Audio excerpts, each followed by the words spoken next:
안녕하세요. 이사무엘 목사입니다. 귀납적 성경 묵상 D형 큐티. 오늘은 에스더 1장 1절에서 8절 말씀, 사라질 것들을 부러워하지 말라라는 말씀의 제목으로 함께 묵상해 보겠습니다. 이 일은 아하수에로 왕 때에 있었던 일이니 아하수에로는 인도로부터 구스까지 127지방을 다스리는 왕이라. 당시에 아하수에로 왕이 수상궁에서 즉위하고 왕위에 있은 지 제3년에 그의 모든 지방관과 신하들을 신하들을 위하여 잔치를 베푸니 바사와 메대의 장수와 각 지방의 귀족과 지방관들이 다 왕 앞에 있는지라. 왕이 여러 날 곧 180일 동안에 그의 영화로운 나라의 부함과 위엄의 혁혁함을 나타내니라. 이 날이 지남에 왕이 또 도성 수산에 있는 귀천간의 백성을 위하여 왕궁 후원들에서 7일 동안 잔치를 베풀세. 백색, 녹색, 청색 휘장을 자색하는 배줄로 대리석 기둥 은고리에 메고 금과 은으로 만든 걸상을 화반석, 백석, 운모석, 흑석을 깐 땅에 진설하고 금잔으로 마시게 하니 잔의 모양이 각기 다르고 왕이 풍부하였으므로 어주가 한이 없으며 마시는 것도 법도가 있어 사람으로 억지로 하지 않게 하니 이는 왕이 모든 국내 관리에게 명령하여 각 사람이 마음대로 하게 함이더라. 내용 관찰 1번입니다. 아하수에로가 통치한 곳은 어디서부터 어디까지입니까? 1절에 인도로부터 구스까지라고 되어 있죠. 그러니까는 메소포타미아 지역 좌우로 많은 영토를 정복한 그 나라의 왕이 바로 아에수에로라고 알려주고 있습니다. 그래서 세상적으로 보았을 때 어쨌든 매우 성공한 왕, 물론 혼자 자기가 다 한 건 아니겠지만 선대 때부터 그리고 또 많은 사람들의 도움으로 그것을 이루었지만은 어쨌든 이 왕은 매우 성공한 왕으로 보여집니다. 2번입니다. 아하수에로는 누구를 위해 며칠 동안 잔치를 베풉니까? 3절부터 5절까지 보니까는 먼저 모든 지방관과 신하들을 위해 장수와 각 지방의 귀족들 지방관들을 위해서 180일 동안 아주 잔치를 베푸죠. 그 표현이 영화로운 나라의 부함과 위엄의 혁혁함을 나타내기 위해서. 그리고 이 180일이 지난 다음에 또 왕의 그 도성 수산에 있는 모든 백성들을 위해서 7일 동안 잔치를 베풉니다.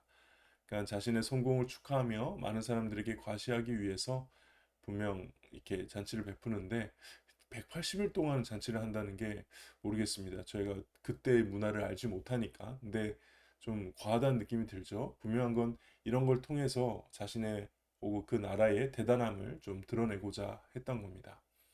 좀 추가 질문을 해보면요. 아하수에로의 잔치의 그 사치스러움을 어떻게 묘사하고 있나요? 보면은 6절에서 8절 보면 제가 오답니다. 3절에서 5절이 아니라 6절에서 8절에 보면은 백색, 녹색, 청색 휘장 이런 자색하는 배줄을 대리석에 메고 막 금과 은으로 만든 걸상들 그런 것들을 화반석, 백석, 운모석, 흑석 뭔지 잘 모르겠지만은 와 되게 비싼 걸 많이 썼구나. 정말 사치스럽게 잔치를 하고 있구나 알 수 있죠. 7절을 보니까 금잔으로 마시게 하고 막 풍부하고 한이 없으며 막 얼마나 대단하면 또 억지로 하지 않게 뭐 하고 싶은 대로 해라 이런 식으로 잔치를 베풀었다는 겁니다. 할 수 있는 대로 최대한 왕과 제국의 위엄을 과시했고요. 겉으로 보았을 때는 부족함이 없고 자유롭고 행복해 보이는 마치 인생의 목표와 같죠. 우리가 정말 풍부하기 위해서 막 억지로 하기 싫지 않고 마음대로 하면서 인생을 살고 싶어 하잖아요. 어떤 그런 것이 상징이 되는 것 같습니다. 그래서 특히 마지막 구절에 마음대로 하게 함이라. 각 사람이 마음대로 한다. 사사기가 떠오르지 않습니까? 각자 제 소견에 옳은 대로 행하는. 그러니까 어떻게 보면 성공판 사사기인 거죠. 하나님과 상관없이 자기의 마음대로 했는데 어쨌든 성공한 케이스. 그러다 보니 하나님 없는 거 아니야? 우리 하나님 따를 필요 없지 않겠어? 라고 질문할 수 있게 만드는 어떤 그런 잘못된 불행한 성공이 아닐까 그렇게 묵상해 봅니다. 영과 묵상입니다. 성경은 왜 하나님을 모르는 이방 왕의 권세와 부유함을 자세히 보여줍니까? 정말 이번 큐티집에서 이 연구 묵상 이 질문을 참 잘 던진 것 같아요. 이 본문 보면서 다 그렇게 생각하지 않겠어요? 여기서 무슨 영적인 의미가 있을까?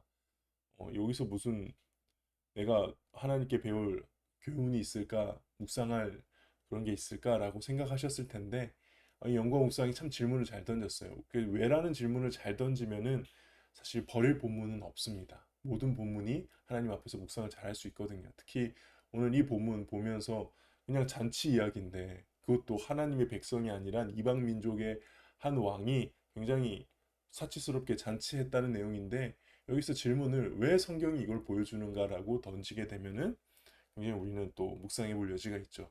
예, 참고로 전도서 1장 2절을 얘기해 주죠. 전도자가 이르되 헛되고 헛되며 헛되고 헛되니 모든 것이 헛되도다. 아, 그러고 보니까 여기 있는 아하수에로 왕 못지않게 아주 부귀영화를 누리며 자신의 인생을 정말 쾌락의 끝으로 올렸던 한 사람이 생각나네요. 바로 솔로몬이죠. 그리고 솔로몬이 그 모든 것을 즐기고 누리고 마음껏 하고 싶은 대로 한 다음에 내린 결론이 뭐였습니까? 헛되고 헛되며 헛되고 헛되니 모든 것이 헛되도다. 전도서 2장 10절과 11절을 보면은 내 눈이 원하는 것을 금하지 않았고 무엇이든지 내 마음이 즐거워하는 것을 막지 않았다. 근데 이 모든 것이 뭐예요? 바람을 잡는 것이며 해 아래 무익한 것이로다라고 이미 성경은 이러한 세상적 쾌락의 끝을 세상의 성공의 끝을 결론을 냈죠. 헛되고 허무하다. 그러니까 업적도 잔치도 결국 영혼의 관점에서 보면은 아무런 의미가 없다는 것이죠. 대단해 보이는 것들이지만은 결국 이 이야기들은 결국 하나님의 사람 에스더 이야기의 배경일 뿐입니다. 정말 하나님의 관심은 하나님의 시선은 누구에게 있습니까? 예, 보잘것없어 보이지만 세상적으로 아무것도 없어 보이지만은 하나님 앞에 진실되게 나아가고 엎드리는 한 여인에게 한 사람에게 그 하나님의 시선이 가 있다라는 거죠. 그러니까 이 모든 것들은 오늘 본 이 대단한 인생의 목표를 이룬 것 같은 이 대단함들은 하나님 사람 에스더의 배경 이야기에 불과하다는 것을 강조해 주는 거죠. 4번입니다. 느낀 점. 결국에는 사라질 호화로운 잔치와 사치스러운 궁궐을 자랑하는 아이수에로를 보면서 무엇을 느끼나요? 간혹 내가 몰두하고 마음을 쓰고 있는 것들이 혹시 오늘 이 본문의 아하수에로의 이 업적과 그 잔치와 같은 것들이 아닐까 좀 고민을 해봅니다. 영혼의 관점에서 보면 결국 아무것도 아닌 것인데 내가 너무 중요하게 생각해서 안절부절 못하거나 혹은 내가 정말 이거를 가지고 누리고 있다니 난 너무 행복해라며 착각하며 만족하며 살았던 그런 내 모습이 좀 부끄러워지고요. 또 한편으로는 이 세상이 더욱 이 아에수에로의 호화로운 잔치처럼 자신을 과시하고 인정받고 칭찬받는 것이 삶의 목적이 되어서 살아가는. 그래서 진정한 영적인 가치를 고민하고 묵상하는 사람들이 적어지는 거죠. 눈앞에 보이는 현실적인 문제가 전부이고 그게 더 크고 그걸 위해서 신앙을 사용할 정도로 신앙의 주객이 전도되는 참 그런 세상에서 우리가 살고 있는 것 아닌가? 이 잔치를 결국 다 쫓아가고 있는 거 아닌가? 우리 믿는 사람들도 하나님 믿는다 하면서 결국 이러한 잔치를 바라고 원하고 그렇게 됐을 때 복받았다고 생각하는 그런 잘못된 삶을 살고 있는 거 아닌가? 그런 묵상을 해봅니다. 결단과 적용입니다. 나는 물질적인 영역에서 어떤 유혹을 받고 있습니까? 잠시 있다가 사라질 것들에 마음을 뺏기지 않기 위해 무엇을 결단하겠습니까? 아무리 제가 목사라고 하더라도 물질의 유혹은 항상 쉽지가 않습니다. 특히 좀 더 풍족하고 넉넉한 상태였으면 하는 마음이 커지다 보니 내 하나님이 지금 나에게 주신 것에 만족하지 못하고 내가 마땅히 집중해야 될 것에 집중하지 못하는 그런 게 있죠. 그래서 이런 좀 내 마음에 만족하지 못하는 생각에 그래서 이런 문제에 몰두할 때마다 아무래도 물질적인 유혹이 저에게 강하게 작용해서 하나님께 집중하지 못하고 해야 될 사명에 집중하지 못하는 그런 유혹을 받고 있음을 보게 됩니다. 그리고 이런 것들에게 빼앗기지 않기 위해서 무엇을 결단할까? 저는 개인적으로 혼자서 가만히 묵상해보고 창밖을 바라보면서 생각을 많이 하는데요. 이렇게 기도하면서 과거를 묵상해 보면은 그게 내가 아등바등하고 쟁취하고 있던 것들이 지금 와서 보면 너무나 허무하고 별 볼 일 없다는 것을 새삼 다시 생각하게 되죠. 그때 이제 하나님의 눈으로 내 인생을 바라보게 되는데요. 최근에 이제 마흔이 되고 나서 서른부터 마흔까지도 참 빨랐다는 생각이 듭니다. 20살부터 30살도 그렇게 빨랐는데 30살부터 40살은 정말 빨랐던 것 같아요. 그러면서 그때 30대 초반에 막 중요하다 생각하면서 막 내가 막 아등바등하면서 이거 내가 해야 돼 막 했던 그런 것들이 지금에서의 관점에서 보면은 내가 왜 그랬을까 그런 것도 참 많고요. 그리고 또 앞으로 50대까지도 더 빠르겠죠.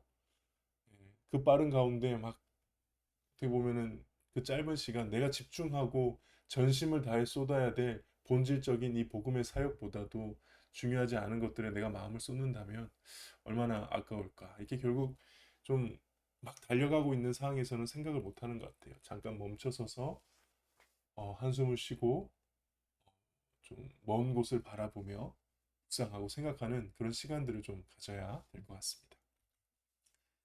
네, 오늘 말씀 묵상은 여기까지입니다. 오늘도 하루 말씀 붙들고 기억하면서 세상적으로 성공하는 을 넘어 물론 세상적으로도 우리가 해야 될 것은 해야겠죠. 그러나 정말 중요한 것을 놓치지 않는 복음을 전하는 일, 내 삶 가운데 하나님 맡겨주신 사명에 최선을 다하는 길, 내가 사랑해야 될 사람들을 사랑하는 길, 이런 것들을 놓치지 않고 사명에 충실한 저와 여러분 되기를 주님의 이름으로 축복합니다.